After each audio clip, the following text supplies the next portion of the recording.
studio with us this morning, we have Ronke Adeni, popularly called Ronke Posh.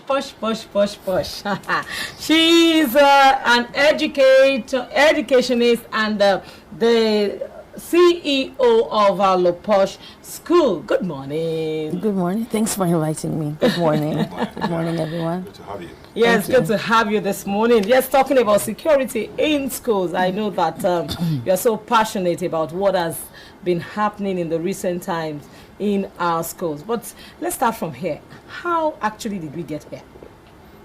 How did we get here? Honestly, because like I said in my intro, I said that those days we used to be afraid about, we used to talk about the fear about security in school is children wandering outside the school premises. That was all we cared about those days. But now it's a different ball game. What happened? Where did we get it wrong? And how did we land where we are? I mean, our values. What are our core values as a nation?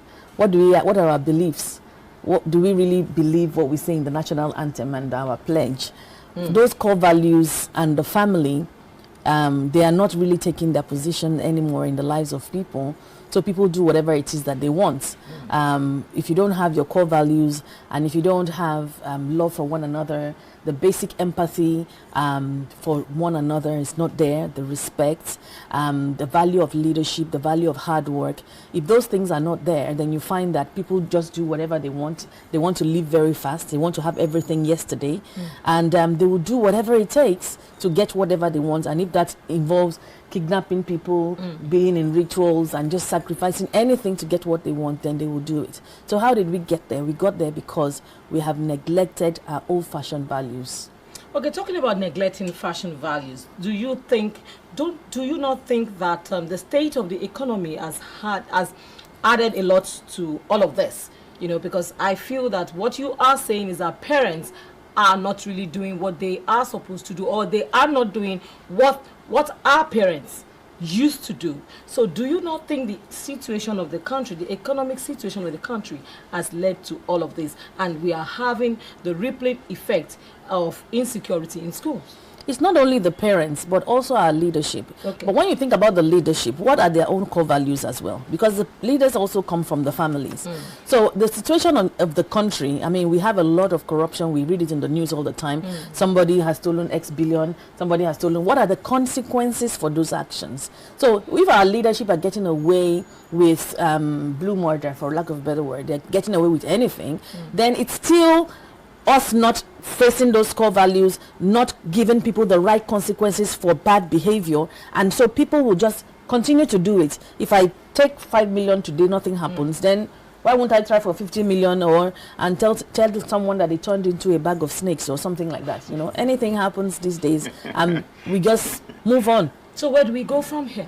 I mean, if we really want to be serious as a nation, we have to start with our families individually, and we have to be sure of the people that we actually elect into leadership. We can't vote for someone and then we start making noise.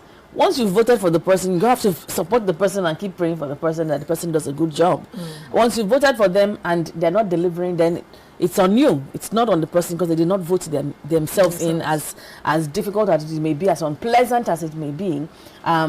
We just have to ensure that when 2023 comes, we are electing the right people. We are speaking up and we are coming out. We're not sitting in our homes and expecting that the change will happen. You know, they say insanity is doing the same thing and expecting a different result. You must do something to get the change that you want. Interesting. Yes. Well, the core of our discussion really today is on security in our schools.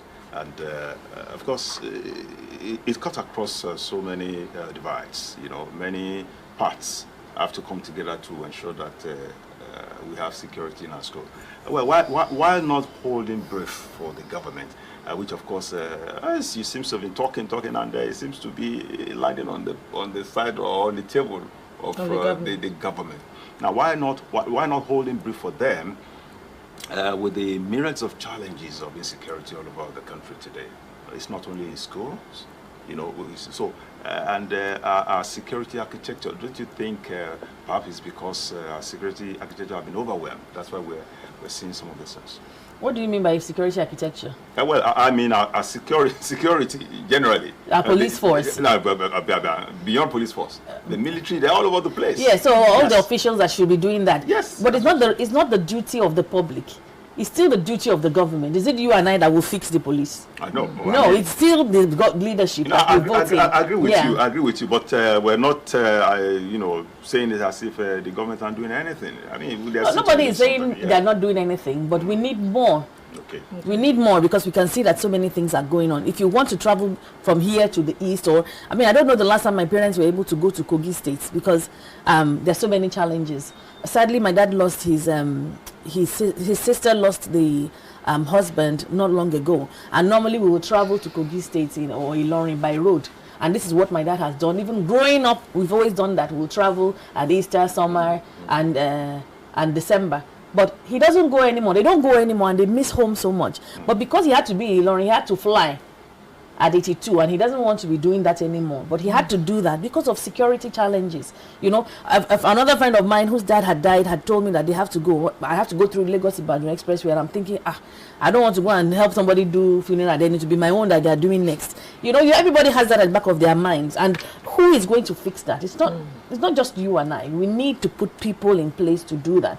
And if, for example, the government, if they have the police force, the military, all those people, and those people are well paid and they're happy, and the bribe is not, is not what they come to work to collect, and they have the best interest of the public at heart, then our nation will begin to get the transformation that it deserves. Okay, sadly, this is where we find ourselves today.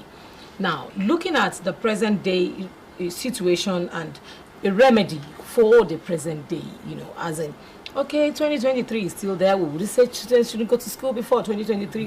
What do you think? Because a lot of, yes, Lagos, we are in Lagos and it's a bit fine and relaxed in Lagos. But unfortunately, we hear of, when we talk about insecurity in schools now, we're not talking about the kidnapping, the abductions alone. We're talking about bullying, like we had in the case of Sylvester and all of that. What should the school owners, what should the school itself and the community as a whole, what should we be doing? There's a lot to do. An ongoing process. You don't just review security policies and security processes in a school just once. It should be an ongoing thing. It should be obvious. It should be ongoing conversations that you should be having in your team. And we're not all right in Lagos because we hear some of these stories, but we don't hear all the stories. We heard of the children that were going home from school and were crushed to death by a truck. We did hear that. That happened in Lagos. And then what happened after that? What's the aftercare for the children? Were they called to come and write their exams after that? Are we even securing the mental health of our children as a nation? So we have to consider so many things. It's not just in Lagos. So when you say school owners, the thing is, who are the people that are school owners? I've started to ask myself this question, especially when Hanifa's incident happened. And I just thought to myself, the school is a second home for the children. The school is somewhere that they should feel safe. They should feel safe and loved in school. Yes. So if the person who actually owns the school is the person that committed this hideous crime, then how safe are our children? Who are the people that are opening these schools? How desperate are they? How hungry are they? Because according to what I've read, he actually was in debt and needed some money. And then you feel the need that it's a pupil in your school that you're going to use as a sacrificial lamb. So who are you that is opening the school? So even if I talk from now till tomorrow that do this, do that, if you don't have those values I'm talking about, if you don't have love, empathy as an individual, you're going to do these things. So what am I talking about? Saying, okay, review security policies, have CCTV in your school all the time, make sure that you don't have too many exits in your school, make sure your fences are high, make sure this and that. So many things where we can talk about, hundreds and hundreds of things we can talk about. But who are the people? Are they hungry people that are opening schools these days? How desperate are they? Do we need to even check their finances before they open a school? That's where I'm coming to. Because if you are so broke and you open a school, then you want to kidnap a child. I can't fathom it. My mind cannot fathom it.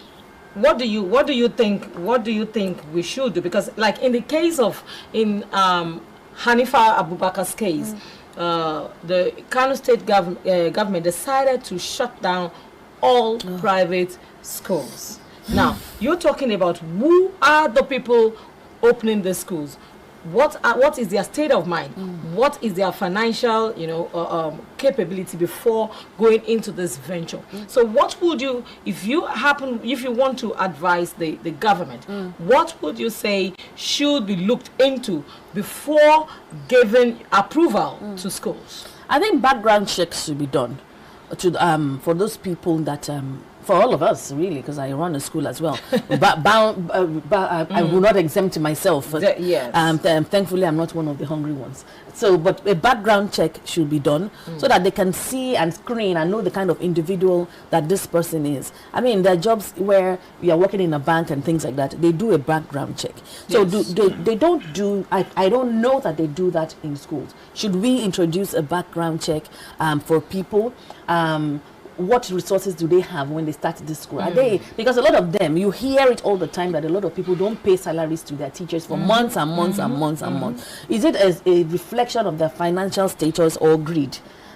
So when these things are happening, how do the teachers escalate these matters? Because if you're not paying salaries and you have it, you're greedy. If you're not paying salaries because you don't have it, then there's an issue, and you expect to run a school. So perhaps if the pressure gets a lot, then you will do anything and sacrifice the children. And I must mention that closing the schools in Kano, where one school does something wrong. I just imagine that if there's fraud in one bank, do you close down all the other banks? If there's fraud or something happens in one organization, do you close everything else? And then if you close the school, what happens to the children in the time being? Because parents will not have made adequate preparations to have their children out of school, and then you expose them to more of abuse in terms of physical abuse, verbal abuse, neglect, because they might have to leave them alone at home, sexual abuse, all sorts of things. So when one person does something wrong, is it the right thing to do to punish everybody else? So I can imagine being in Kano,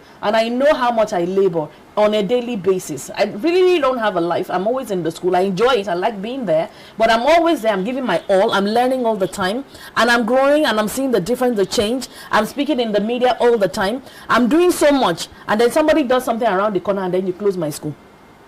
Does it make any sense? Okay. So much to talk about security in schools. What would you say, because we just have to go, we just have to go. So what would you say moving forward? What would you say to the government, to school owners, and to parents as a whole, if you do that in 10 seconds? If this country is not safe, and it isn't, then we will have difficulty keeping the schools safe. It has to start as a nation. The nation has to be safe for the schools to be safe. So it's very important that we do so. Okay, the schools.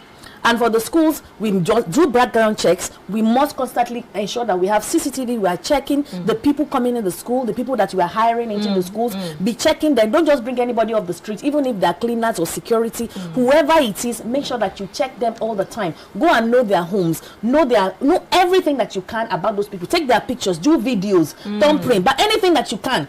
Don't think that the information is too much. Just keep on getting information and data about people, and restrict movement during the daytime. Make sure that you have people looking, and the handlers, the school buses. There's so many things. Who are the people driving the school buses? The nannies. Because that's another avenue where people can actually kidnap children and do things like that. Make sure that you know the movement in and out. Don't let children just wander up and down without an adult, a responsible adult, a trusted adult being there, checking and making sure that they're safe. All right. Thank you very much. It's been wonderful. It's been a beautiful time with our guests this morning. We've been talking to Ronke Adeniyi, popularly called Ronke Poshe, this morning. Thank you for being our guest. Thank you. It's always interesting having you Thank you so in much. the studio.